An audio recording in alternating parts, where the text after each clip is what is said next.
Look, I've always said from day one that this would go down to the wire. We still have 2 full days of campaigning to go, and I'm focused on talking to as many people as I can. You've run a pretty low-key campaign this time compared to 2012. You haven't done that much in the way of media interviews. What's been behind that strategy? Look, last time in Ashgrove we saw a media circus here.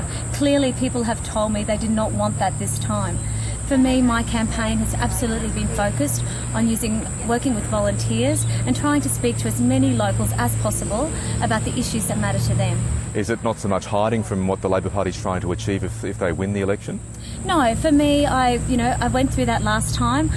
For me to actually stand again, one of the things that I really made clear to everyone is that I was going to run a very strong grassroots localised campaign, and I'll be doing that right up until 6 p.m. on Saturday night. How would you describe Campbell Newman as a political opponent? Look, obviously Campbell Newman is quite formidable, but I understood that. That was why, for me, it was a tough decision initially.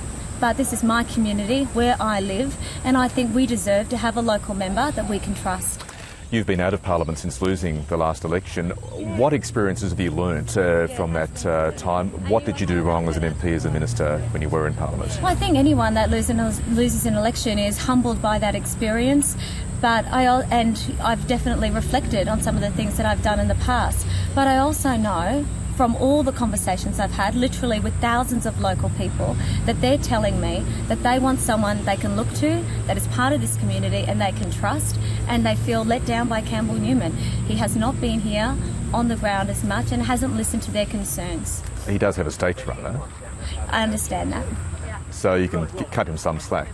Given that it's not all about Ashgrove for Campbell Newman. Obviously he wants to retain the seat, but of course he is thinking of the rest of the state. Of course, but it is the decisions that he has made as Premier that have hurt local people, whether I'm talking to nurses or ambulance officers or teachers or lawyers. They are telling me that when they voted for him, what he has delivered is not what they expected, and that is why they are feeling like a mood for a change. Now, there are a lot of voters with deep Republican sentiments in Ashgrove, so therefore how helpful do you think the Prime Minister's decision to knight Prince Philip has been to your campaign? Look, I think most people are sort of expressing that it was an unusual decision, but I don't think it's going to be a major player in this election. Right, so you don't think federal factors will play a big role? Obviously, I think there has been the concern of the cuts at a federal level and the cuts at a state level, but, I think there's also a lot of state issues that people are concerned about.